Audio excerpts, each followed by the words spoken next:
Je suis arrivée donc, de mes 10 ans jusqu'à mes 17 ans et demi. Je n'ai eu aucune violence.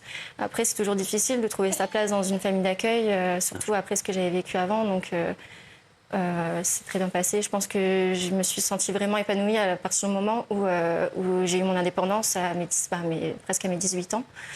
J'ai été prise en charge ensuite par une association à mes 17 ans et ils m'ont aidée à avoir un logement. Audace. Audace, c'est ça. Et je remercie beaucoup les éducatrices parce que... Bravo, Audace. Et il paraît que grâce à ton témoignage, à votre témoignage, un enfant a été sauvé. Oui, alors... avec mon placement dans ma première famille d'accueil. Oui, c'est ça, oui. Oui.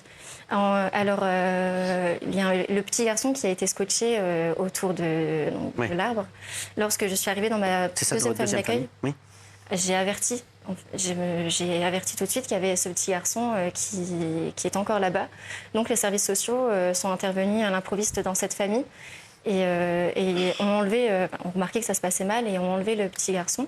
La famille d'accueil n'ont plus le droit de travailler pour l'aide sociale à l'enfance du Pas-de-Calais, mais ont pu retravailler, donc ils ont déménagé dans le Nord et ont pu retravailler pour le Nord. C'est incroyable. Ils ont juste déplacé. Non, ils ont déplacé. C'est pour l'argent. Non, mais c'est fou, hein. C'est incroyable, cette histoire. Oui, Gilles, très vite. Il y a quelque chose qui me sidère. Sidérant. J'ai discuté avec Nadia et j'en tremble. Nadia, elle va mieux. Récemment, elle a voulu porter plainte. Elle a été portée plainte. Alors, vous allez nous raconter ça dans un instant, Gilles, parce que c'est l'histoire. Vous allez voir, ça continue, c'est fou. C'est fou, vous allez entendre cette histoire chez vous qui est absolument incroyable. Nadia, vous restez avec nous. L'histoire de Nadia. Et Nadia, il n'y a que des messages sur toi, sur les réseaux qui sont incroyables. Et tous, autour du plateau, là, pendant la pause, on se disait que tu étais incroyable. Voilà, je me permets de te tutoyer. Tu peux le faire aussi. Hein. D'accord. Hein, mais c'est vrai que tu es incroyable. Tu as une histoire incroyable et tu as vraiment... c'est incroyable, sa façon de raconter les choses et sa dignité, son courage. Franchement, Nadia, bravo et on est très très heureux de t'avoir écouté. Je le dis.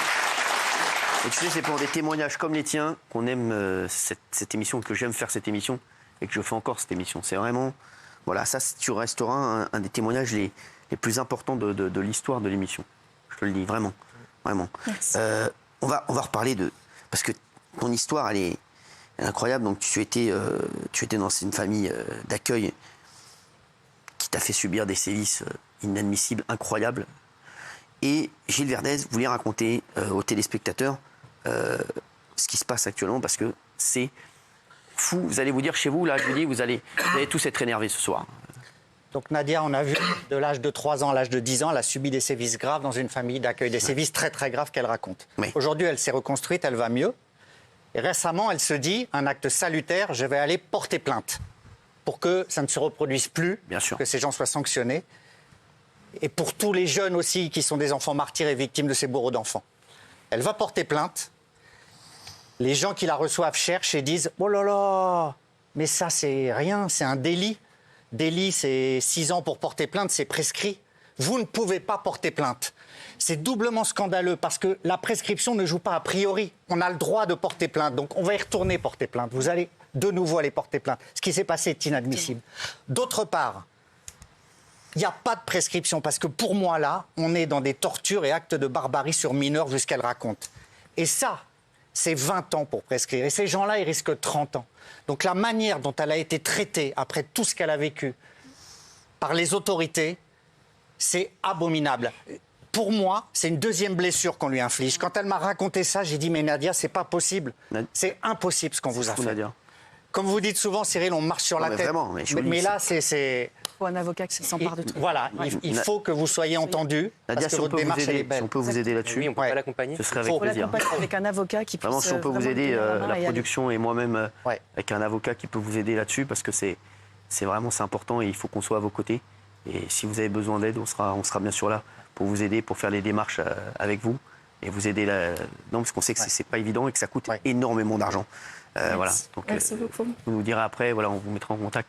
Et on a votre numéro, mais on aimerait bien le faire et assez rapidement. Parce que je pense vraiment que c'est comme a dit Gilles, c'est une deuxième blessure. Et surtout, ce qui est grave, c'est qu'on pense à aux autres enfants. Et c'est ce que vous pensez actuellement. Mais ils sont encore famille d'accueil là aujourd'hui ou pas? J'ai su il n'y a pas très longtemps qu'ils ne travaillaient plus, mais après moi, ils ont eu des nourrissons, ils ont eu ensuite des ados. Et après, les ados, forcément, ça ne se laisse pas faire. Donc, il y a eu des plaintes contre eux. Les ados ont déposé des plaintes, mais qui ont été laissées sans suite. Et ensuite, une personne de leur famille est revenue vers moi il y a quelques années. Et elle m'a dit, est-ce que si on te contacte pour témoigner, tu y vas? Donc, moi, je lui ai répondu, oui, même si c'est ta famille, moi, si on me contacte, je vais y aller. Après, à cette période, j'étais pas encore assez prête pour moi me lancer toute seule. J'étais pas encore bien pour le faire. Et on m'a jamais contactée. Et lorsque j'étais au commissariat pour déposer ma plainte la semaine dernière, je leur ai dit qu'il y avait eu des plaintes contre eux. Et ils m'ont dit, de toute façon, si c'était il y a plusieurs années, on ne le verra pas. Incroyable. Alors, il paraît que vous avez retrouvé votre petit frère biologique grâce à un tweet. Oui, il y a 1 an, j'ai retrouvé mon petit frère. Il a eu une chance d'adoption il y a quelques années. Et j'ai posté un tweet, je me suis dit, je me lance, et je voulais le retrouver. Et je voulais créer un lien avec, parce que moi, j'ai pas de lien. J'ai des frères, mais j'ai pas de lien avec eux. Et mon tweet a été relayé 16 000 fois en moins de 24 heures. Et grâce à mon tweet... C'est ça, vous avez retrouvé... J'ai reçu un message de mon petit frère qui m'a écrit « C'est moi, je suis là sous tes yeux ». Et il était très content que je l'ai retrouvé, que j'ai cherché à reprendre contact avec lui. Oui. Vous avez des contacts avec lui maintenant, ça y est? Je lui parle par message, mais des fois, je sens que ses parents, je pense qu'ils ne sont pas prêts à ce qu'ils reprennent un lien avec un membre de sa vraie famille. Après, moi, c'est ce que j'essaye d'expliquer, c'est que je suis dans la même situation que lui. Au final, j'ai juste pas été adoptée. Et moi, j'ai été tout autant séparée de ma famille que lui, en fait. C'est juste que moi, j'ai été en famille d'accueil et lui a été adopté. Mais je pense que sa famille adoptive a du mal à... Je peux comprendre, ça doit faire peur de laisser son enfant reprendre contact avec sa famille. Et tu as des nouvelles de ta maman biologique? Non, du tout. Je n'ai plus de nouvelles de ma mère depuis... Tes autres frères et sœurs, non? J'ai pas plus de nouvelles que ça et moi, j'ai pas forcément envie de reprendre contact. Voilà, je veux pas. C'est un peu compliqué. Beaucoup de gens disent que vous êtes rayonnante. C'est vrai. Nadia, vraiment. C'est vrai. Vraiment. Oui, on a le sentiment que tu t'es reconstruite presque toute seule. C'est incroyable ton récit. Faites quoi aujourd'hui? Aujourd'hui, je suis étudiante en 2e année de BTS, analyse biologique et biotechnologique. J'ai malheureusement pas eu mon année, donc je refais mon année. Pas grave. Et les années. Franchement, moi j'ai eu le bac à 35 ans. On s'en fout. Non, franchement, on s'en fout. Non, mais c'est vrai. On s'en fout. Une fois que on va pas vous demander à quel âge vous avez eu votre diplôme quand vous êtes en train de travailler. C'est vrai. Tranquille. Voilà, tranquille. Vous avez le temps. J'espère l'avoir cette année. Après, si je peux passer un message en même temps, je cherche une entreprise. J'ai malheureusement pas trouvé d'entreprise. Dans quoi? En laboratoire. En laboratoire, en alternance. Donc là, il me reste quelques jours pour m'inscrire en candidat libre si je trouve pas d'entreprise. Alors en laboratoire, je connais pas. Je te cache pas que je suis pas hyper calé en labo. Tu m'aurais dit dans l'audiovisuel, j'aurais dit bon, peut-être je peux peut-être faire quelque chose. On peut lancer un appel. Mais là, voilà. L'appel est lancé, là. On peut l'appeler ou Mohamed Sanofi ou Rachid Pfizer. Les potes, voilà. S'ils peuvent faire quelque chose, merci. Ça nous ferait du bien. Merci en tout cas, Nadia, d'avoir été avec nous et merci à vous. Continuez à être rayonnante. Et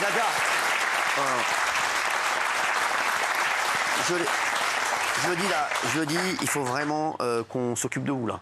D'accord? Donc on va vraiment vous aider sur ce qu'on s'est dit parce que c'est important et c'est important pour vous. Et si c'est important pour vous, c'est important pour nous. Et je pense que toutes les personnes qui nous regardent ont envie que qu'il se passe quelque chose parce que c'est pas possible de laisser ça comme ça. Merci beaucoup.